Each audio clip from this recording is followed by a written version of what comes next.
अपने को रतन सिंह नाम का राजा है, इसके बारे में पढ़ेंगे। रतन सिंह का साथ में इसमें टाइम पीरियड दिया हुआ है कि 1302 से लेके 1303, 1302 से लेके 1303 तक ये राजा रहा था, 1 साल के लिए राजा रहा था 1302 से 1303 के बीच में। क्या है इसके बारे में अपने पढ़ने लायक बात, अपने वो देख लेते हैं कि अपने पास है क्या पढ़ने लायक। तो पढ़ने वाली बात यह है कि इसके टाइम में अलाउद्दीन खिलजी ने आक्रमण किया था। ये देख लो आप, सिंपल सा कोई क्वेश्चन पूछेंगे कि अलाउद्दीन खिलजी ने जब आक्रमण किया था तब मेवाड़ का राजा कौन था, तो मेवाड़ का राजा अपने को दिख रहा है रतन सिंह था। अब वही बात है कि अलाउद्दीन खिलजी का आक्रमण कब हुआ, उस आक्रमण के क्या कारण थे, उस आक्रमण के क्या परिणाम निकले थे, क्या कॉन्सिक्वेंस हुए उसके, क्या कोजेज रहे थे, उन सब के बारे में अपने देख लेंगे कि क्या क्या बातें हैं, क्या क्या बातें नहीं। तो ये कुल मिला के आपने तो यहाँ तो इतना ही देखना है कि राजा कौन सा है, बाकी बातें मैं बता दूंगा। तो राजा तो कौन सा, तो राजा है अपना रतन सिंह। इसके बारे में, इसके टाइम की सबसे बड़ी घटना तो अलाउद्दीन खिलजी का आक्रमण। अलाउद्दीन खिलजी दिल्ली का सुल्तान है, वो आक्रमण कर रहा है। और इसके क्या क्या पढ़ने अपने को, एक तो इसके कारण पढ़ने हैं और एक इसके क्या पढ़ने अपने को, कॉन्सिक्वेंस पढ़ने। बस ये बातें इतनी देख लो अपने। अब आप आगे देखो, मैं पढ़ा मत देता हूँ, समझा दूंगा मैं आपको ढंग से। नोट्स में आपके सब लिखा हुआ होगा, वहां से आप और टैली कर लेना। अब चलो अपने पढ़ते हैं। देखो देखना इधर आप, पहले कहा आक्रमण, अटैक।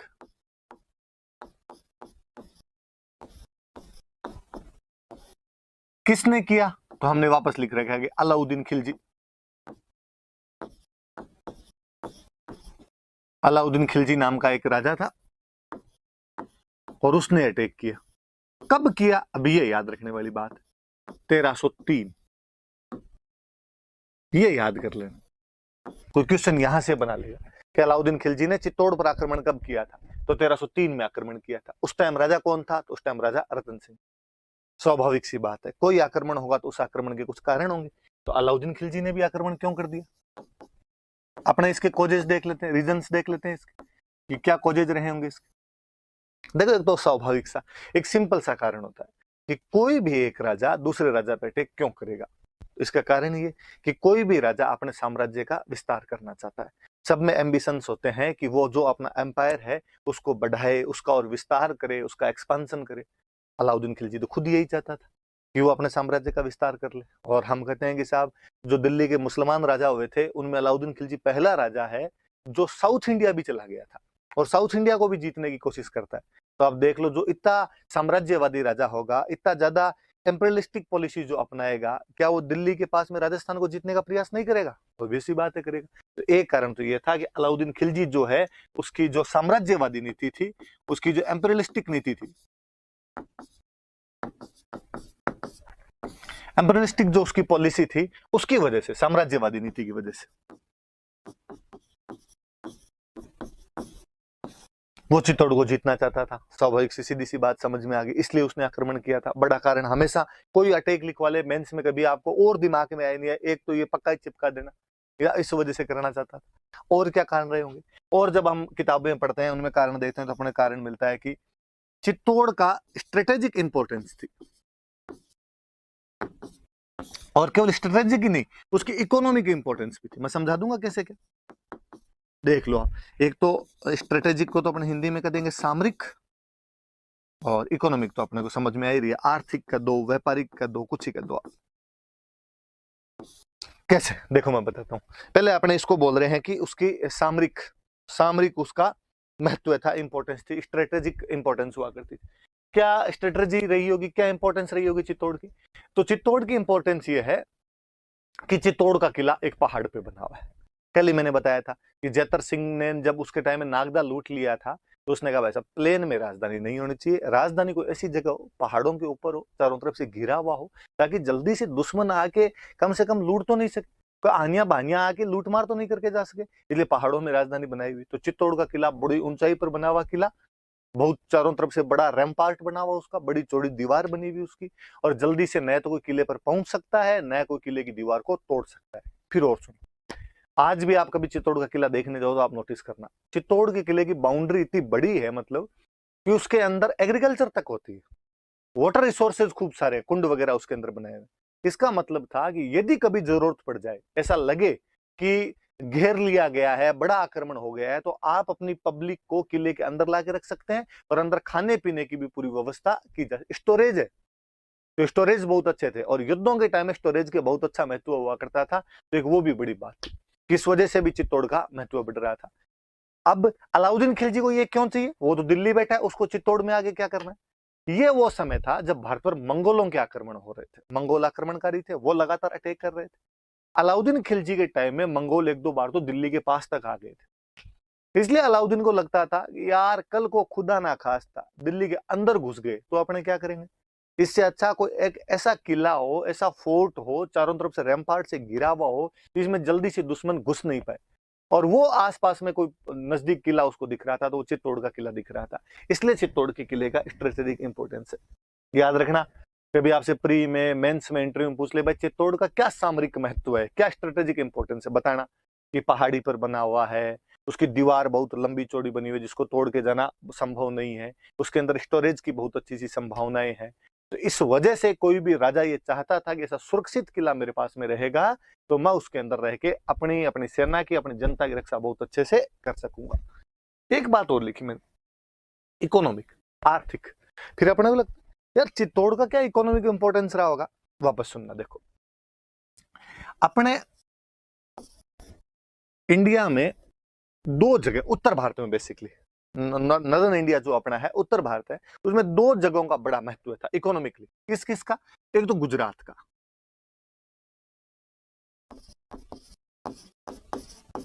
गुजरात का ऊपर वाला, ये मान लो इतना वाला पोर्शन, गुजरात वाला पोर्शन। और एक जगह जो थी, ये अपना इधर वाला राजस्थान कर लो, तो एक जगह अपने राजस्थान की लगती हुई मालवा। इन दो जगह का बहुत इंपॉर्टेंस हुआ करता था, एक तो गुजरात का और एक मालवा का। मालवा कहां पे आता है? एमपी, अपने मेवाड़ के टच करता हुआ जो एमपी का पोर्शन है, उसको हम मालवा बोलते हैं। कभी आपने कुछ डिस्ट्रिक्ट के नाम सुने? देखो मंदसौर, उज्जैन, रतलाम, नीमच, ये वाला जो इलाका, इसको अपने क्या बोलते हैं? मालवा। हरा भरा प्रदेश, बहुत अच्छी सी खेती होती है। जहां पर जितनी ज्यादा खेती होगी वहां से उतना ही ज्यादा रेवेन्यू मिलेगा, जहां से जितना ज्यादा रेवेन्यू मिलेगा वो राजा उतना ही शक्तिशाली होगा। जो राजा जितना अधिक शक्तिशाली होगा उसके पास उतनी बड़ी सेना होगी, जिस राजा के पास जितनी बड़ी सेना होगी वो उतना ही बड़ा साम्राज्य विस्तार कर लेगा। इसलिए दिल्ली में बैठा हुआ हर सुल्तान चाहता था कि मालवा के ऊपर कब्जा कर ले, तो मालवा में कब्जा करना जरूरी था। ठीक है, फिर गुजरात, गुजरात में पोर्ट लगता है, समुद्र का कोस्टल एरिया था, और अपने अरब यात्रियों की तरफ से, अरब जितने भी मर्चेंट आया करते थे उनके द्वारा जो भी ट्रेड किया जाता था, वो जो सारे पोर्ट थे वो गुजरात वाले पोर्ट थे। इसलिए जिसके पास गुजरात वाले पोर्ट रहेंगे वो अरबों से, अरब जो मर्चेंट है उनके साथ में व्यापार बहुत ढंग से कर पाए। फिर वो मिडेवल चल रहे हैं, मिडेवल में युद्ध ज्यादा हो रहे हैं, युद्धों में सबसे अच्छी जरूरत किसी की? तो घोड़ों की जरूरत थी, और जो अरेबिक हॉर्सेस थे वो सबसे अच्छे माने जाते थे। इसलिए कहा अरबी घोड़े किसके पास ज्यादा आएंगे? जिसके पास पोर्ट्स होंगे, पोर्ट्स होंगे तो ट्रेड ज्यादा अच्छा करेगा, तो घोड़े भी उधर से ज्यादा मंगवा लेगा। इसलिए कोई भी दिल्ली का राजा गुजरात पे भी कब्जा करना चाहता है। ठीक है, दो चीजें, ट्रेड के लिए गुजरात, एग्रीकल्चर के लिए मालवा, दिल्ली वालों को कब्जा करना है। लेकिन ऐसा कहते हैं कि दिल्ली से मालवा और दिल्ली से गुजरात दोनों जगह जाने का जो रास्ता था वो अपने चित्तौड़ के बीच से होकर जाया करता था। यदि आपको दिल्ली से गुजरात जाना है तो भी आपको चित्तौड़ के अंदर से होकर जाना पड़ेगा, आपको दिल्ली से मालवा जाना है तो भी चित्तौड़ की बाउंड्री से होकर जाना पड़ेगा। इसलिए अलाउद्दीन खिलजी को लगता था कि यदि मैं चित्तौड़ पे कब्जा कर लेता हूं तो मैं गुजरात और मालवा का जो कंट्रोल है वो बहुत ढंग से कर पाऊंगा। क्योंकि एक लफड़ा और होता था, देखो होता क्या है कि जो पैसे वाले राजा होते गुजरात मालवा के, भाई यहाँ पे अलग राजा बनते। अब मान लो अलाउद्दीन खिलजी आया और अलाउद्दीन खिलजी ने आके उनको हरा दिया, गुजरात के राजा को हरा दिया, मालवा के राजा को हरा दिया, और हरा के उनको कहा कि आज के बाद रे तुम टैक्स मेरे को दोगे, उनका ठीक है साहब दे देंगे। अब अलाउद्दीन खिलजी उनको धमकियां देके पैसे वैसे लेके उनके पास से घोड़े वोड़े लेके यहाँ से वापस चला गया दिल्ली। और जैसे वो दिल्ली पहुंचा और गुजरात और मालवा वाले राजाओं ने कहा कि हम तो आज रुपए देंगे, कल रुपए देंगे, क्योंकि तब इतना कम्युनिकेशन था नहीं, ट्रांसपोर्टेशन था नहीं, तो सब जानते थे कि यार बार बार दिल्ली से गुजरात और दिल्ली से मालवा आना इतना इजीली पॉसिबल नहीं है, और ये दोबारा आएगा वापस जाएगा वापस आएगा, ये इसके लिए संभव नहीं है। तो एक बार आगे लूट मार करके चला गया, अब कई साल बाद में आएगा, तब तक नहीं भेजेंगे तो नहीं भेजेंगे, इसलिए राजा मना कर दिया करते थे। लेकिन अलाउद्दीन को पता था यदि चित्तौड़ में मेरा बंदा बैठ गया तो चित्तौड़ से गुजरात भी कंट्रोल हो जाएगा और चित्तौड़ से मालवा भी कंट्रोल हो जाएगा। इसलिए चित्तौड़ का स्ट्रेटेजिक इंपॉर्टेंस भी है और चित्तौड़ का इकोनॉमिक इंपॉर्टेंस भी है। तो ये याद रख लेना कि कोई पूछेगा भाई अलाउद्दीन खिलजी ने चित्तौड़ पर क्यों हमला किया, क्योंकि चित्तौड़ का सामरिक महत्व है। कैसे, मैंने बता दिया, किले की वजह से। इकोनॉमिक क्यों है, क्योंकि दिल्ली से गुजरात और दिल्ली से मालवा वाला जो रास्ता है वो कहां से होकर गुजरता था। आप मेवाड़ को तो मेवाड़ का दो, चित्तौड़ को तो चित्तौड़ का दो। और देखते हैं इसके बाद में, देखते हैं अपने और कौन कौन से रहे होंगे आपके, इसके बाद में क्या इंपॉर्टेंस रही होगी इसकी। और अब देखो, मैंने एक बात बताई आपको कि दिल्ली से गुजरात जब जाते हैं तो रास्ता आपने मेवाड़ के अंदर से होकर जाता था। 1299 के आसपास में यही अलाउद्दीन खिलजी गुजरात पर अटैक करने के लिए जा रहे हैं। दिल्ली से गुजरात जाएंगे तो रास्ते में क्या आएगा, मेवाड़। और मेवाड़ के अपने राजा हुआ करते थे समर सिंह। ये जो हम रतन सिंह पढ़ रहे हैं, इसके पापा समर सिंह एक राजा हुआ करता था। और अब आप किसी के घर के अंदर से निकलोगे तो उससे रास्ता तो मांगना पड़ेगा। गांव में चाचा जी के खेत से निकलते तो भी रास्ता मांगना पड़ता है। और अलाउद्दीन ने समर सिंह को कहा, समर सिंह जी मेरे को गुजरात जाना है, आपके घर के अंदर से होके जाना है, प्लीज थोड़ा रास्ता दे दो। समर सिंह ने कहा भाई साहब रास्ता दे देंगे, लेकिन टोल टैक्स लगेगा। रास्ते का कर लगता है, आप कहीं जा रहे हो तो बीच में टोल बने होते हैं। तो उसने कहा मेरी जगह से जाओगे तो आपको टोल देना पड़ेगा, रास्ते का कर देना पड़ेगा, मार्ग कर देना पड़ेगा आपको। अलाउद्दीन ने कहा यार स्टाफ तो चलाओ कम से कम, आप राजा हो मैं राजा हूं, ये तो मतलब यार मैं आपको थोड़ी छेड़ रहा हूं कोई। उसने कहा कि नहीं ये तो आपको देना ही पड़ेगा। अलाउद्दीन खिलजी ने कहा ठीक है मैं एक बार दे जाऊंगा, मैं फंसा हुआ हूं, मेरे गुजरात जाना जरूरी है, पर वापस आते टाइम तेरे को मारूंगा मैं। उसने कहा वापस आते टाइम किसने देखी रे, जो करेंगे वो करेंगे, अभी तो तू एक बार दे के जा। बेचारा अलाउद्दीन खिलजी समर सिंह को टैक्स दे के गया वहां पे। समर सिंह ने गुजरात जाते समय अलाउद्दीन खिलजी से टैक्स ले लिया। अलाउद्दीन खिलजी तो गुजरात लूट लाट के वापस चला गया, और वो तो शायद इस बात को भूल भी जाता। पर होता क्या है जी, आपके जो आस पड़ोसी होते हैं वो कई घटनाओं को भूलने नहीं देते। अब जो अलाउद्दीन खिलजी के आसपास वाले थे वो अलाउद्दीन खिलजी को छेड़ते। दरबार लगा हुआ अलाउद्दीन खिलजी का, कोई सामने दरबारी बैठे। अलाउद्दीन खिलजी कभी कहे कि मैंने पूरा हिंदुस्तान जीत लिया है, मैं सिकंदर दूसरा सिकंदर हूँ, जैसे सिकंदर ने दुनिया जीती थी मैं दुनिया जीत लूंगा। और आगे जो बैठे हुए तो एक दूसरे की तरफ देख के आंखों आंखों में इशारे करके हंसते। अलाउद्दीन कहते क्या हो रहा है, किस बात पे हंस रहे हो। नहीं नहीं क्या, मैं तो यूं ही किसी बात पे हंसी आ गई थी। नहीं नहीं बताओ क्या बात है। ना ना कोई पुरानी बात याद आई थी। कौन सी पुरानी बात, कि वो एक बार अपने उधर जा रहे थे ना, किधर, तो अपने वो चित्तौड़ जा रहे थे ना, तो टोल टैक्स होता है ना एक टोल टैक्स, फिर हंसने लग जाते। तो अलाउद्दीन की एक बात समझ में आ गई कि यार ये मुझे चिढ़ाते हैं उस चक्कर के अंदर, और ये कहते हैं कि तू कहता है मैंने दुनिया जीत ली, यहाँ चित्तौड़ वालों ने तेरे से टोल टैक्स ले लिया था और तेरे को जाने नहीं दिया था, रास्ता तक तो नहीं दिया था, तू कह रहा है मैंने पूरा भारत जीत लिया। और अलाउद्दीन खिलजी ने कहा अब तो भाई इसका बदला लेना ही पड़ेगा। इसलिए अलाउद्दीन खिलजी के लिए प्रेस्टीज पॉइंट बन गया था।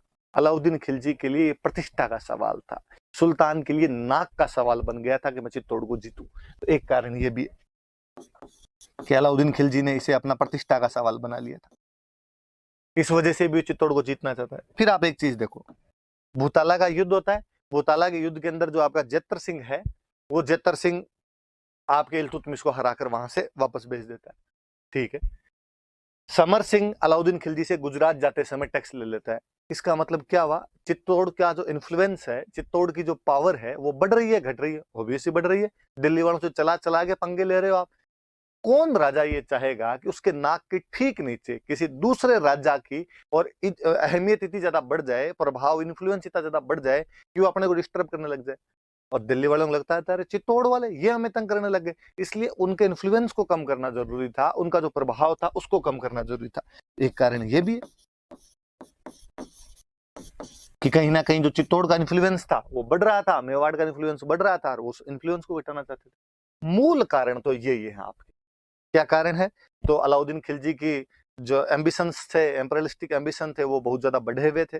और क्या कारण है कि चित्तौड़ स्ट्रेटेजिकली और इकोनॉमिकली बहुत स्ट्रांग पोजीशन पे था, जहां पे बैठ के गुजरात मालवा का जो ट्रेड और एग्रीकल्चर है उसको कंट्रोल किया जा सकता है, वहां से टैक्स इजीली लिया जा सकता है, और यहाँ पे बैठ के अपनी सेना की, परिवार की, जनता की रक्षा भी थोड़ी ढंग से की जा सकती है। किला बहुत अच्छी जगह पे बना हुआ है। एक सुल्तान ने उसे प्रेस्टीज पॉइंट बना लिया था। क्यों, क्योंकि जब वो 1299 में गुजरात अटैक के लिए जा रहा था तो चित्तौड़ का राजा था समर सिंह, और समर सिंह ने उससे टैक्स ले लिया था।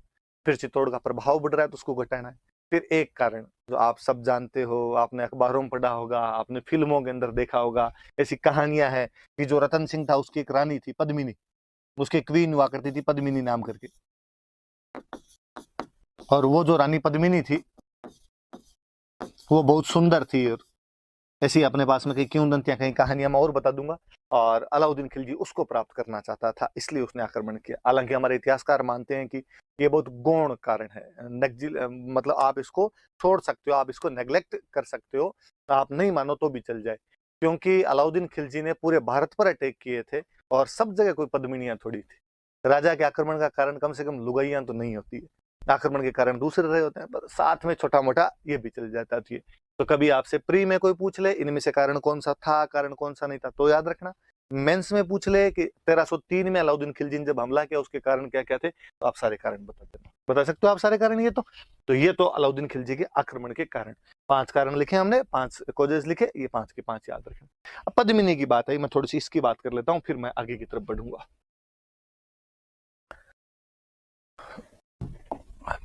आगे बढ़ते हैं। देखो कारण बता दिया हमने, अब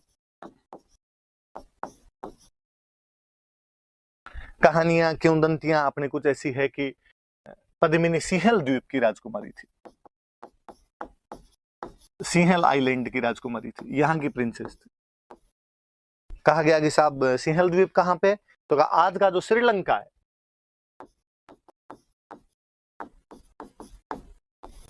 वहां की राजकुमारी थी। और यहाँ के कोई राजा थे गंधर्वसेन, और कोई रानी थी चंपावती, ये उनकी पुत्री थी गंधर्वसेन और चंपावती।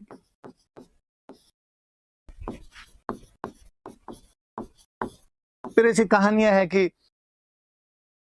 यहाँ पे राजा रतन सिंह के पास में एक तोता आया, यार तोते के नाम तक वो अपने वाले तो और बता देते हैं कि हीरामन तोता था। उस तोते ने आके रतन सिंह जी को बताया कि रतन सिंह जी यहाँ से 7 समंदर पार एक इतनी सुंदर राजकुमारी रहती है। और रतन सिंह जी उसके पीछे पीछे और चले गए, और कहते कई सालों तक वहां पे भटकते रहे। सिंहल द्वीप के राजा के उस घर में उसको घुसने का मौका नहीं मिला। फाइनली जो पैसे वैसे खत्म हो गए तो वहां जोगी वोगी का भेष और बना लिया। एक दिन राजा ने उनको देख लिया, गंधर्व सेन जो राजा था उसने ही देखा। उसने कहा कि यार जेंटलमैन, तुम शक्ल से यार सन्यासी लगते तो नहीं, इस उम्र में जोग धारण करने का क्या कारण रहा? उसने कहा सर आपने एकदम सटीक पहचाना, मैं तो ऐसे ऐसे करके मेवाड़ का राजकुमार हूँ। मेवाड़ को कौन नहीं जाने, मेवाड़ की ख्याति थी। और सिंहल द्वीप के राजा ने भी कहा क्या बात करते हो, आप मेवाड़ के राजा हो, फिर ऐसे क्यों भटक रहे हो, क्या कारण है इसका मुझे बताओ। और उसने मुस्कुरा कहा साहब कारण तो आपके महलों के अंदर ही मौजूद है, क्या बात करते हो। और उसने पूरी बात बताई कि साहब ऐसे ऐसे मैं तो पद्मिनी से शादी करने के लिए आया था। श्रीलंका के राजा की क्या औकात कि मेवाड़ के राजकुमार को मना करे। हमारे भारत का नक्शा जब लेके आते हैं, भारत का जब मैप लेके आते हैं, तो श्रीलंका का मैप फ्री के अंदर आ जाता है। तो उसने कहा साहब धन घड़ी धन भाग, आप मेरे राजकुमारी से शादी करना चाहते हो। और उसने कहते पद्मिनी से शादी कर दी। रतन सिंह जी यहाँ आ गए, हंसी खुशी अपना जीवन यापन कर रहे थे, यहाँ पे पद्मिनी के साथ रह रहे थे। फिर आगे कहानी और, रतन सिंह जी के दरबार में एक विद्वान व्यक्ति रहता था, राघव चेतन नाम था उसका। राघव चेतन नाम करके कोई विद्वान व्यक्ति थे, पंडित जी थे, पढ़े लिखे थे। और राघव चेतन ने एक दिन ऐसा कहते हैं कि पद्मिनी को देख लिया, और पद्मिनी को देखते वो मूर्छित होकर गिर गया। रतन सिंह को जब ये बात पता चली तो रतन सिंह ने कहा है यार ऐसे कैसे, किसी दूसरे की वाइफ पे, किसी दूसरे की रानी पे तुम ऐसी बुरी नीयत कैसे रख सकते हो। और राघव चेतन ने कहा कि अब हो गया सर, वो तो जो हो ही गया। रतन सिंह का नहीं, आज के बाद तो दिखना नहीं चाहिए, दिख गया तो देख लेना। राघव चेतन को बेइज्जती करके वहां से निकाल दिया। अब आपकी कोई बेइज्जती करके निकाल दी तो आप क्या करो। तो दुश्मन का दुश्मन हमेशा अच्छा दोस्त होता है। तो मेवाड़ वालों का दुश्मन कौन, खिलजी, क्योंकि उससे गुजरात जाते समय टैक्स वगैरह लिए हुए थे। राघव चेतन गया अलाउद्दीन खिलजी के पास, और अलाउद्दीन खिलजी को जाके उसने बताया, और उसने पूरी बात बताई। साहब ऐसे ऐसे पद्मिनी की सुंदरता के बारे में बताया, पद्मिनी पानी पीती है तो यहाँ से दिखता है, उसके कंठों से दिखाई देता है। और कहता है अलाउद्दीन खिलजी को जब ये बात पता चली तो अलाउद्दीन खिलजी ने यहाँ पे आक्रमण कर दिया था। ऐसी कई कहानियां किंवदंतियां आपने चलती है कि ऐसी कोई बात भी थी, और मैं इसके बारे में और बात करूंगा। तो ये पद्मिनी के थोड़ा सा याद रखना कि अपने कोई क्वेश्चन पूछे तो कि भाई ये सिंहल द्वीप की राजकुमारी थी, और पिताजी का नाम गंधर्वसेन था, माताजी का नाम चंपावती था। और अलाउद्दीन खिलजी को उसके बारे में कौन बताता है, तो अलाउद्दीन खिलजी को उसके बारे में किसने बताया था, तो राघव चेतन नाम के व्यक्ति ने बताया था। आगे की कहानी ये कहती है कि अलाउद्दीन खिलजी यहाँ पे आया, अलाउद्दीन खिलजी ने आगे यहाँ पे घेरा डाला, और आगे रतन सिंह को कहा कि मुझे तुम्हारी रानी पद्मिनी चाहिए। राजा ने कहा यार ऐसे कैसे हो सकता है, कोई वस्तु थोड़ी है कि एक तू रख ले और एक मैं रख लूं, या मेरे वाली तेरे को दे दी जाए। ये मेरी रानी है, तू ऐसे कैसे बात कर सकता है? तो अलाउद्दीन ने कहा मैं जबरदस्ती ले जाऊंगा। वापस उसी पॉइंट पे ही मैंने बताया कि चित्तौड़ का किला बहुत मजबूत था, जल्दी से अंदर नहीं घुस सकते थे, और कहते राजा ने अपना किला बंद करवा के राजा अंदर बैठ गया।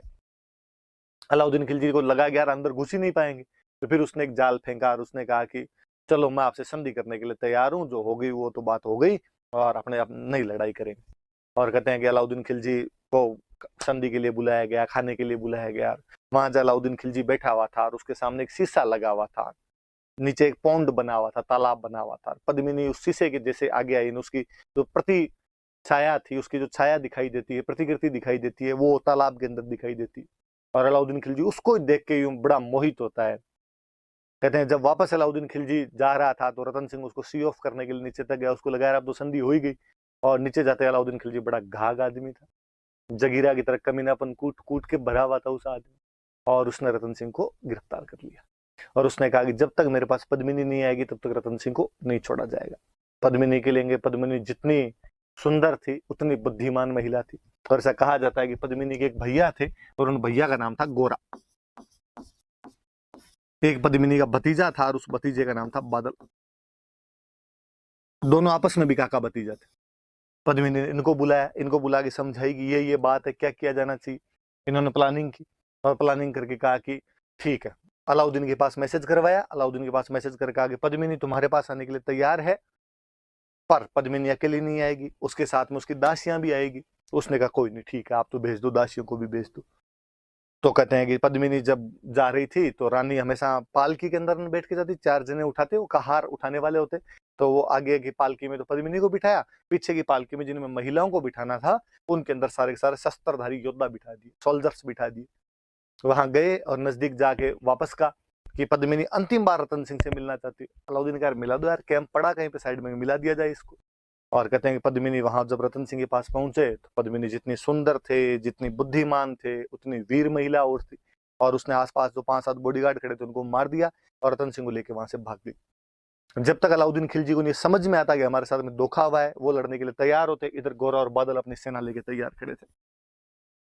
कहते हैं गोरा और बादल उनके साथ लड़ाई करते हैं। गोरा तो उस लड़ाई में काम आ जाता है, वीर गति को प्राप्त हो जाता है, शहीद हो जाता है। बादल सेना को लेके वापस आ जाता है, किले के अंदर घुस जाते हैं। अब अलाउद्दीन को बड़ा गुस्सा है। अलाउद्दीन ने कहा हाँ हाँ ठीक किया आपने, तो रतन सिंह को लेके और चले गए। और आपने कहा अब तो मैं तुम्हें मार के जाऊंगा यहाँ से। और उसने कहते 8 महीने का घेरा डाल दिया था चित्तौड़ किले के बाहर। अब जब इतना लंबा घेरा चला तो किले के अंदर का अनाज और पानी समाप्त होने लग गया था, जो स्टोरेज थे वो खत्म होने लग गए थे। अपने यहाँ पे राजपूत राजाओं में एक और बड़ा जोरदार सी विशेषता हुआ करती थी कि जब भी किले का स्टोरेज खत्म हो जाए, जब भी फोर्ट का अन्न पानी समाप्त हो जाए, तो एक टर्म होती है साका। उस समय जो युद्ध किए जाते थे उन युद्धों को बोलते थे साका। अब कहा गया कि भाई अब 2 चीजें देखो। पहली बात तो ये कि ऐसा कब किया जाता, ये किले के अंदर बंद करने वाली व्यवस्था कब आती, जब ये लगता है कि दुश्मन की सेना बहुत बड़ी है, अपनी सेना कमजोर है, सीधी सीधी लड़ाई के अंदर डायरेक्ट यदि फाइट करेंगे तो उसके अंदर जीत नहीं पाएंगे। तो होता यह था कि दिल्ली वालों की फौज आ जाती थी 30,000 की, और इधर किले के अंदर कितने फौजी है, इधर फौजी बैठे 3,000 5,000 ऐसे फौजी बैठे। लगता है यार नहीं पार पड़ेगी, किले के गेट करो बंद, कितने दिन तक बाहर बैठे रहेंगे, जाना ही पड़ेगा। और ज्यादातर मामलों में होता था कि बाहर वाला बाहर से चला ही जाता। तो दिल्ली छोड़ के चित्तौड़ में रहना कई दिनों तक संभव नहीं हो पाएगा। आप अपनी कैपिटल को छोड़ के ज्यादा दिन तक दूर नहीं रह सकते। पर कई बार ऐसा होता कि अगला रह जाता, अगले की पार पड़ जाती। अलाउद्दीन खिलजी 8 महीने रह गया।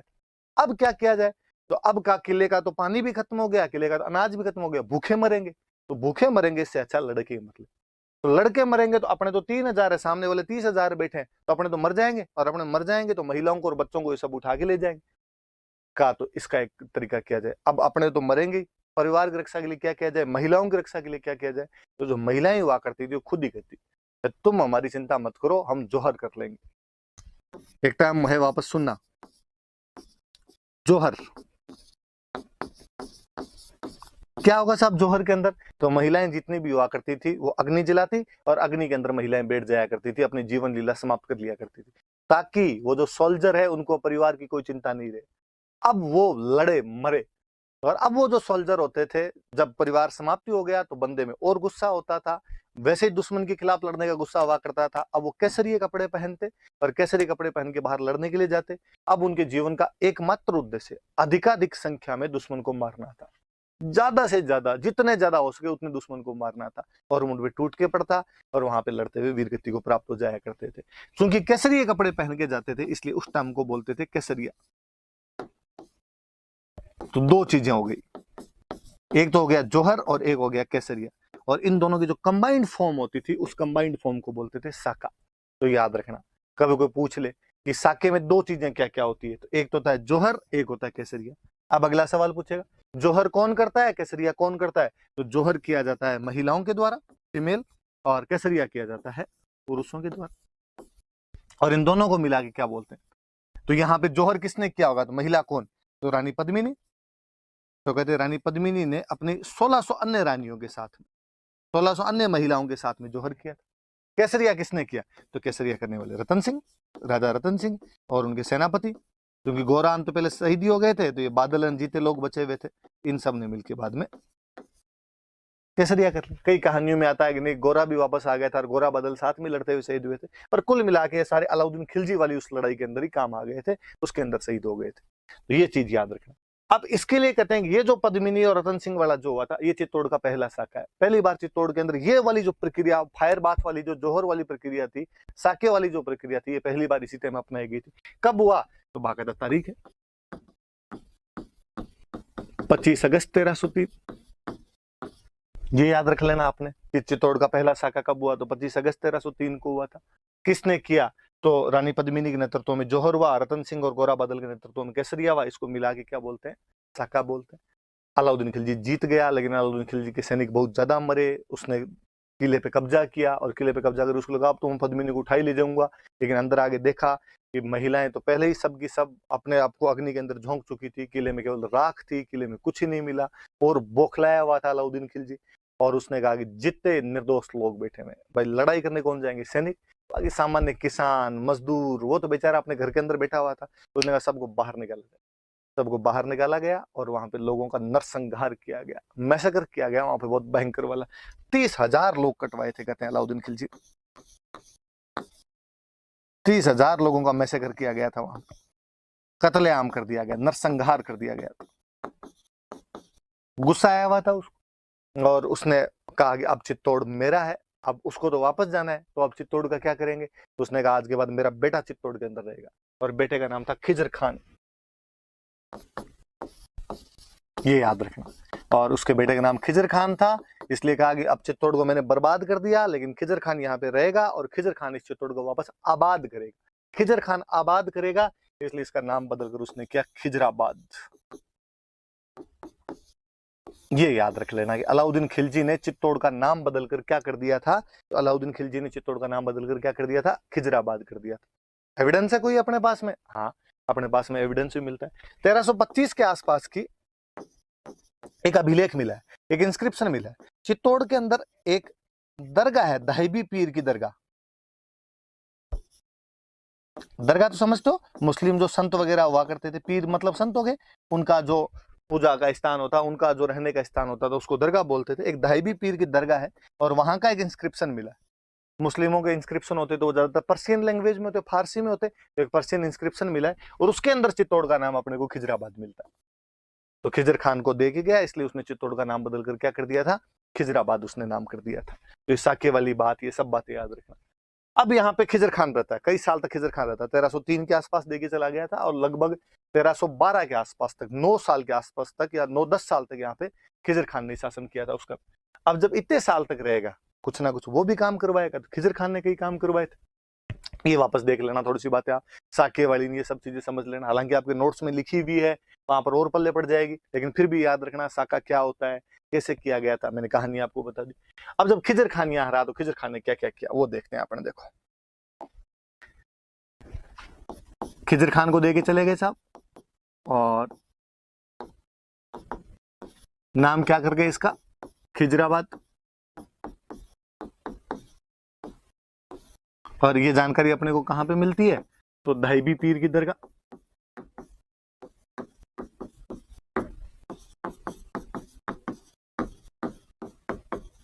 दहबी पीर की दरगाह के अंदर ऐसा लिखा हुआ, उस अभिलेख में, उस इंस्क्रिप्शन के अंदर ये लिखा हुआ। खिजर खान यहाँ रहा तो एक तो चित्तौड़ के किले के पास एक नदी निकलती है गंभीरी, एक रिवर है गंभीरी, याद रखना। आगे जब चित्तौड़ का किला पढ़ेंगे वापस ये बात काम आएगी, और हम पढ़ेंगे कि चित्तौड़ का किला कौन सी नदी के किनारे, तो गंभीरी नदी के किनारे। और उसने यहाँ पे एक ब्रिज बनवाया था, पुल का निर्माण करवाया था। फिर जैसे हिंदुओं में होता था कि कोई व्यक्ति की मृत्यु हो जाती तो उसकी याद में छतरियां बनाते थे, कैनोपीज बनवाया करते थे। वैसे ही मुस्लिम जो हुआ करते थे, तो किसी की मृत्यु हो जाती तो वहां पे जो टॉम बनवाते, मकबरे बनवाया करते थे। तो खिजर खान ने भी यहाँ पर एक मकबरा बनवाया था, टॉम बनवाया था, मकबरे का निर्माण करवाया था। और अभी भी जैसे होता है कि आप तो क्या एग्जांपल दूं, अस्पताल बनवाया, कि सरकार ने अस्पताल बनवाया तो बाकायदा वहां पे लिखेंगे। जैसे अभी थोड़े दिन पहले की बात है कि अखबारों के अंदर और हमने पढ़ा कि अटल एक टनल बनाई गई है ना, हिमाचल प्रदेश में कहीं भी टनल बनाई गई, तो अब वहां पे बोर्ड लगेगा और उस बोर्ड में आएगा कि टनल का निर्माण इस सरकार के कार्यकाल में हुआ था, प्रधानमंत्री ने इसका उद्घाटन किया था, इस कार्यक्रम में ये लोग उपस्थित थे, ये काम अब शुरू हुआ था, ये काम अब खत्म हुआ था। तो पहले राजा महाराजा भी ये काम क्या करते, और वो भी ऐसे इंस्क्रिप्शन लिखवाते, वो भी ऐसी बातें लिखवाते कि मैंने बनवाया है, इतने रुपए लगवाए, फलाने फलाने आदमी थे, ये मिस्त्री था, इससे मैंने अभिलेख लगवाया, ये सब बातें लिखवाया करते। तो खिजर खान ने यहाँ पे कोई एक टॉम बनवाया था। अब जो जब वो टॉम का इंस्क्रिप्शन लिखवाता है, उसका मैंने बताया मुस्लिम राजा थे तो उनके सारे इंस्क्रिप्शन कौन सी लैंग्वेज में हो गए, तो पर्शियन। तो उसमें खिजर खान कहता है कि मैं खिजर खान ये टॉम बनवा रहा हूं यहाँ पे। फिर वो कहता है यार तो मुझे तो जानते हो नहीं जानते, पर तुम मेरे पापा को पक्का जानते हो, मेरे पापा अलाउद्दीन खिलजी है। फिर वो अलाउद्दीन खिलजी खूब सारी तारीफें करता है, और अलाउद्दीन खिलजी के लिए कहता है, अपने पापा के लिए कहता है कि वो सेकंड सिकंदर है, अलेक्जेंडर द ग्रेट जो हुआ था, जिस प्रकार उसने दुनिया जीती थी, वैसे मेरे पापा दुनिया जीत लेंगे। सिकंदर सानी है, सानी का मतलब होता है सेकंड, दूसरा। फिर वो और कहता है कि मेरे जो पापा है वो शेडो ऑफ गॉड है, ईश्वर की छाया है, हल्के में मतलब लेना भाई साहब। फिर वो और कहता है मेरे जो पापा है वो पूरी दुनिया की रक्षा करते हैं, डिफेंडर है, पूरी दुनिया के प्रोटेक्टर है। अब आपसे कोई पूछ ले कि राजस्थान पे कौन से एक इंस्क्रिप्शन से, कौन से स्थान के इंस्क्रिप्शन से अलाउद्दीन खिलजी को second Sikandar, shadow of God या डिवाइन शेडो और प्रोटेक्टर ऑफ वर्ल्ड कहा गया, डिफेंडर ऑफ वर्ल्ड कहा गया, तो याद रखना चित्तौड़ में का भी लेख। अब अपने दिमाग में साहब, चित्तौड़ में तो अलाउद्दीन खिलजी मरवा गया था लोगों को, चित्तौड़ में तो 30,000 बेकसूरों को कटवा के चला गया था, वहां पर उसके बारे में अभिलेख क्यों होगा? चित्तौड़ वाले राजाओं से तो उसकी बनती नहीं थी। तो उसका रीजन अपने पास ये याद रखना कि उसका बेटा था खिजर खान, उसने यहाँ पे 9-10 साल शासन किया था, और उसके चक्कर में वो जब लिखवाएगा तो बाप की तारीफें तो बेटा तो करेगा अपने आप। फिर मेरी कल वाली बात पे वापस जाना, मैंने बताया था कि राजा अपने आप को भगवान से जोड़ दिया करते थे। ये देख लो, संसार की रक्षा भगवान करता है, पर अभिलेख कहता है अलाउद्दीन खिलजी कर रहा है, ईश्वर की छाया तक बताया हुआ उसके अंदर। तो खिजर खान के दो काम याद रखना आपने, एक तो गंभीरी नदी पर उसने पुल बनवाया था, और एक उसने मकबरा बनवाया था। मकबरे में एक इंस्क्रिप्शन है, वो पर्शियन लैंग्वेज का, और उसमें अलाउद्दीन खिलजी की ये तारीफें की हुई है। खिजराबाद जो नाम है ये कहाँ मिलता है, तो ये दहबी पीर की दरगाह है, उसका जो इंस्क्रिप्शन है उसके अंदर ये जानकारियां मिलती है अपने को। अब इसके बाद में, अब खिजर खान को रहते हुए यहाँ पे कई साल हो गए, तो खिजर खान का मन लगना बंद हो गया। खिजर खान का मन लगना बंद हुआ तो उसने अलाउद्दीन के पास मैसेज भेजा कि डैडी अब कई दिन हो गए यार, इधर अब मन नहीं लगता अपना। तो अलाउद्दीन ने कहा तू वापस आ जा। तो उसने कहा चित्तौड़ का क्या किया जाए? उसने कहा मैं बंदा भेज रहा हूँ, ये बंदा आके चित्तौड़ संभाल लेगा। इस बार जो बंदा भेजा गया उस बंदे का नाम है मालदेव सोनग्रा, और मालदेव सोनग्रा को कहा गया कि तू चित्तौड़ संभाल।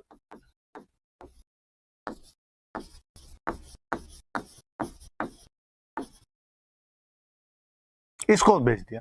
मालदेव सोनग्रा के यूं बड़ी बड़ी मूछें और दाढ़ी थी, इसलिए इसका नाम पड़ गया मुछड़ा मालदेव, मूछों वाला मालदेव कहने लगे इसको। अब बात है ये कौन है, मालदेव सोनग्रा कौन? मैं थोड़ा आगे पढ़ाऊंगा आपको, तब आपके दिमाग में आ जाएगा, या आपने कभी सुना होगा तो आ जाएगा। मैं थोड़ा सा बता देता हूँ। यहाँ अलाउद्दीन खिलजी ने जैसे 1303 में चित्तौड़ पर अटैक किया था, वैसे 1311 में वो जालोर पर अटैक करता है। और जालोर में एक राजा हुआ करता था कानड़ देव सोनग्रा। ये सोनग्रा चौहान होते हैं भाई, कानड़ देव सोनग्रा, और इसका बेटा था वीरम देव सोनग्रा। ये दोनों लड़ते हैं और लड़ते हुए वो इनको भी दोनों बाप बेटों को साका करना पड़ता है। यहाँ पर भी 1311 में जालोर के अंदर साका होता है और ये सब लड़ते हुए मारे जाते हैं। कहते हैं मालदेव सोनग्रा उसके अंदर जिंदा बच जाता है। ये कन्नरदेव सोनग्रा का भाई था, इसका ब्रदर था। कोई तो कहते हैं जिंदा बच जाता है, कोई कहते हैं कि नहीं कन्नरदेव ने उसको पहले से ही बाहर निकाल दिया था। अब जालोर पे अलाउद्दीन खिलजी ने कब्जा कर लिया, पर मालदेव सोनग्रा बिगाड़ करे। वो अब जो अपनी छोटी मोटी जो भी आर्मी उसने बना रखी वो आए, अटैक करे, अलाउद्दीन खिलजी की सेना को नुकसान पहुंचाए। फाइनली एक दिन अलाउद्दीन खिलजी की सेना ने उसको पकड़ लिया, गिरफ्तार करके दिल्ली ले गए। तो उसका क्या चाहिए, तू क्यों डिस्टर्ब करता है हमें? उसने कहा यार हमारा राज्य जालोर था, तुमने हमारा राज्य छीन लिया। तो अलाउद्दीन ने उसको कहा देख तेरे को जालोर तो मैं दूंगा नहीं, पर मैं तेरे को और ढंग की जगह दे देता हूँ राजस्थान, तू उधर चला। कौन सी? तू चित्तौड़ चला। तो खिजर खान के बाद में अलाउद्दीन खिलजी ने चित्तौड़ किसी को दिया था, तो वो आदमी कौन था? तो मालदेव सोनग्रा। याद रह जाएगी बात। तो उसके बाद ये मालदेव सोनग्रा को दे दिया गया था। तो वो जो 1303 वाला आक्रमण था उसके प्रभाव ये है, उसके कारण ये है कि 1303 में आक्रमण किसने किया? अलाउद्दीन खिलजी ने। कारण क्या क्या थे? तो कारण मैंने बता दिए। अलाउद्दीन खिलजी की इंपीरियलिस्टिक पॉलिसी है, चित्तौड़ का स्ट्रेटेजिक और इकोनॉमिक इंपॉर्टेंस है, चित्तौड़ का इन्फ्लुएंस बढ़ रहा है। समर सिंह ने गुजरात जाते टाइम अलाउद्दीन खिलजी से टैक्स ले लिया, इसलिए अलाउद्दीन खिलजी के लिए प्रेस्टीज पॉइंट है। और अलाउद्दीन खिलजी कहीं ना कहीं रानी पद्मिनी को भी प्राप्त करना चाहता है। मैंने रानी पद्मिनी के बारे में आपको बताया कि वो सिंहल द्वीप की राजकुमारी मानी जाती है, गंधर्व सेन और चंपावती की पुत्री मानी जाती है। राघव चेतन ने उसके बारे में अलाउद्दीन खिलजी को जाके बताया था। अलाउद्दीन ने आक्रमण किया तो यहाँ पर अपने साका हुआ 1303 में 25 अगस्त को साका हुआ। साके में फिर मैंने बताया दो बातें होती थी, एक होता था जोहर, एक होता था केसरिया। महिलाएं जोहर करती थी तो पद्मिनी, न केवल पद्मिनी बल्कि 1600 रानियों ने उसके साथ में जोहर किया। और रतन सिंह और गोरा और बादल उसके सेनापति थे, उनके नेतृत्व में यहाँ पर क्या कर लिया गया? केसरिया कर लिया गया था उनके नेतृत्व में यहाँ पे। और अलाउद्दीन खिलजी ने जब देखा कि अंदर कुछ ही नहीं मिला उसको, तो उसने 30,000 लोग कटवा दिए थे, चित्तौड़ पे कब्जा कर लिया था। नाम बदल के खिजर खान को दिया, इसलिए नाम बदल के खिजराबाद कर दिया। खिजर खान ने गंभीरी पर पुल बनवाया, एक मकबरा बनवाया। मकबरे के अंदर जो अभिलेख है उसमें अलाउद्दीन खिलजी की तारीफें की हुई। वहां पर चित्तौड़ में 1325 का दाहिबी पीर का अभिलेख और है, अलग एक फारसी का अभिलेख है, उसमें चित्तौड़ का नाम अपने को खिजराबाद मिलता है। खिजर खान के बाद में ये मालदेव सोनग्रा को दे दिया था। मालदेव सोनग्रा की बड़ी बड़ी मुछें थी, इसलिए उसका नाम क्या मिल जाता है? मुछड़ा मालदेव मिल जाता है। ये तमाम बातें हमने पढ़ी। और इसके बाद थोड़ी सी आगे और चलते हैं अपने। तो ये सारी जानकारियां 1303 वाले। अब अपने को जानकारियां मिलती कहां से? तो एक तो अलाउद्दीन खिलजी का एक कोर्ट स्कॉलर है, उसका एक दरबारी इतिहासकार है, उसके कोर्ट में एक स्कॉलर रहता था, आप सबने नाम सुना होगा, अमीर खुसरो। अमीर खुसरो नाम करके स्कॉलर हुआ, एक विद्वान व्यक्ति हुआ, उसके दरबार के अंदर रहा करता था। चित्तौड़ वाले हमले में साथ में था, मतलब आंखों देखा वर्णन है, लाइव कमेंट्री की इस बंदे ने। और इस बंदे ने किताब लिखी, खजाइन उल फुतूह है। खूब सारी किताबें, आप जब मिडाइवल पढ़ोगे तो और कई सारी किताबों के बारे में पढ़ेंगे, पर इसकी किताब है खजाइन उल फुतूह है, या उसका एक नाम और है तारीख अलाई। देखो तारीख का मतलब होता है हिस्ट्री, अलाई का मतलब होता है अलाउद्दीन। तो तारीख अलाई मतलब अलाउद्दीन का इतिहास लिखा हुआ, अलाउद्दीन की हिस्ट्री लिखी हुई। और इसके अंदर वो इस आक्रमण के वर्णन करता है। ये 30,000 लोग कटवा दिए, ये खुद अलाउद्दीन का एक इतिहासकार है, वो लिख रहा है। साहब 30,000 मारे थे वहां पे, मजा आ गया था हमें इन सबको मार के वहां पे। ऐसी कई बातें अमीर खुसरो ने लिखी।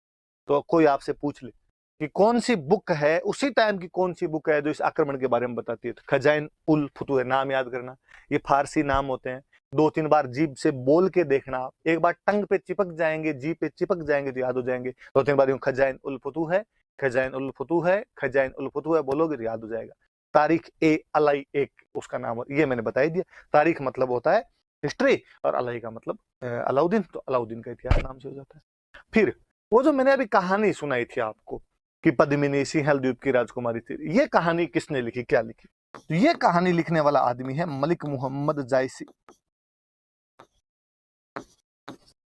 एक कवि हुए हैं मलिक मोहम्मद जायसी। अपने यूपी में एक जगह पड़ती है जौनपुर, अवध, अवध वाला जो इलाका, अयोध्या के आसपास का इलाका है, वहां के कवि मलिक मोहम्मद जायसी। आगे बढ़ेंगे हम शेरशाह सूरी।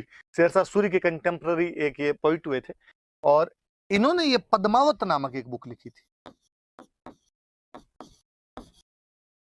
अवधी लैंग्वेज में, चूंकि अवध के थे तो अवधी लैंग्वेज में 1540 में। ये बुक इन्होंने पद्मावत नाम की इन्होंने एक बुक लिखी थी। किसने लिखी? तो मलिक मोहम्मद जायसी ने। कब लिखी? तो 1540 में। कौन सी भाषा में? तो अवधी। कौन सी बुक लिखी? तो पद्मावत। और इसमें ये सारी कहानियां इन्होंने लिखी। और ये कहानी, ये कविता, काव्य है, पोइट्री है अपने आप में। और ये पोइट्री इतनी ज्यादा पॉपुलर हुई कि बाद में जितने इतिहासकार है उन सब ने इसको थोड़ा बहुत फेर बदल करके लिखा। और वो भले ही आपके नैन्सी कह दो, वो भले ही आपके अबुल फजल कह दो, वो भले ही आपके आपके कर्नल जेम्स टोड कह दो, जो भी बड़े बड़े से हुए उन सब ने कहीं ना कहीं इसका जिक्र किया। उन सब ने इसके बारे में थोड़ा बहुत बात कहीं ना कहीं लिखी है।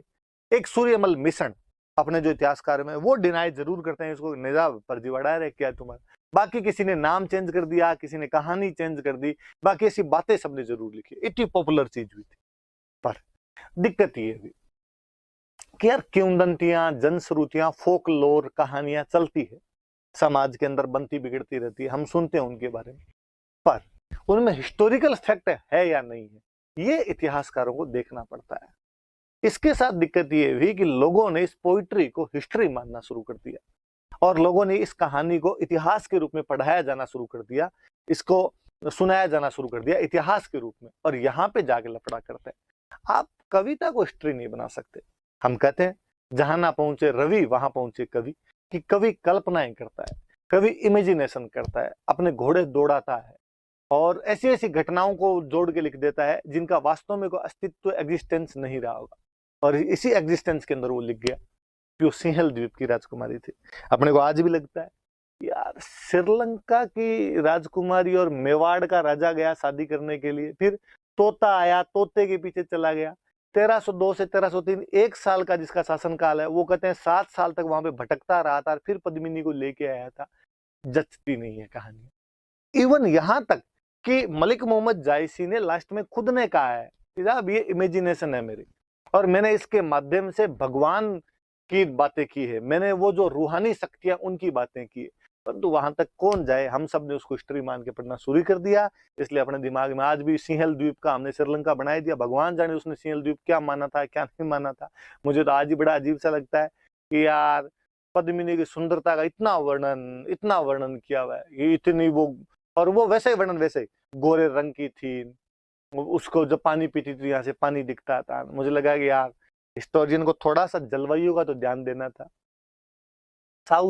साउथ में भी सुदूर श्रीलंका, वहां के लोग कैसे होते हैं हमने देखे नहीं, सारे क्रिकेट प्लेयर देखे हुए, उनका रंग अपने को देखा हुआ है, और तुम कहते हो कि वहां की एक राजकुमारी इतनी सुंदर आ गई थी। तो ये तो मूर्ख बनाने वाली सी बात हो जाती। परंतु है अपने पब्लिक में तो वही है, डोमेन के पब्लिक डोमेन में तो वही बातें हैं, वो बातें हैं तो हम सुनते भी हैं, पढ़ते भी हैं, वैसी बातें भी करते हैं। परंतु अपने याद रखना, मलिक मोहम्मद जायसी हिंदी लिटरेचर का सब्जेक्ट हो सकता है, मलिक मोहम्मद जायसी हिस्ट्री का सब्जेक्ट नहीं हो सकता। पद्मावत जो है वो एक पोइट्री है, बहुत अच्छी अवधी भाषा की पोइट्री है, उसमें नो डाउट, कोई उसमें संदेह, उसमें शक शुबा करने की आवश्यकता नहीं। परंतु आप कहोगे इसको इतिहास के रूप में पढ़ा जाना चाहिए, तो थोड़ी सी बात अजीब सी लगती है। और फिर एक दिक्कत और हुई, इन्होंने मलिक मोहम्मद जायसी वाली बात को इतना ज्यादा उठा के रख दिया कि अपने जो लोकल चीजें थी उनको भुला दिया गया। अपने जो लोकल जनमानस की अपनी जो कहानियां, राजस्थानी जो सोर्सेज है, राजस्थान लिटरेचर के जो सोर्सेज है, वो दूसरी बात कहते हैं। राजस्थान लिटरेचर वाले अपने कहते हैं कि साहब वो पुगल की राजकुमारी थी। बीकानेर के अंदर एक जगह पड़ती है पुगल, और पुगल की राजकुमारी थी। और बाकायदा अपने तो कहानियां हैं, ऐसे दोहे बने हुए हैं कि पुगल का पुनपाल भाटी नाम करके कोई बंदा था, उसकी बेटी थी, उसकी शादी की हुई थी। दोहा है अपने तो कि पुगल गडरी पद्मणी तू रानी सिर मोड़, जैसलमेर जलम लियो परणी गढ़ चित्तौड़। कि पुगल गढ़ की पद्मणी तू रानी सिरमोड़, कि तू सभी रानियों में सिरमौर है, सर्वोपरि है। जैसलमेर जलम लियो, उस समय पुगल जैसलमेर रियासत का भाग हुआ करता था। और कहते पुनपाल भाटी पहले जैसलमेर में थे, लेकिन बाद में उनको पुगल का ठिकाना मिल गया था, इसलिए पुगल आ गए थे। तो जैसलमेर जलम लियो कि पैदा तू जैसलमेर में हुई थी, परनीगढ़ चित्तौड़, और तेरी पर शादी तेरी कहाँ जाके करवाई है, ठीक चित्तौड़ के अंदर। आज भी गाँव के अंदर जो सुंदर लड़की हो, या किसी ग्रामीण से किसी सुंदर लड़की के बारे में बताना हो, सुंदर महिला की विशेषता बतानी हो, तो पुगल की पद्मणियों से तुलना की जाती है।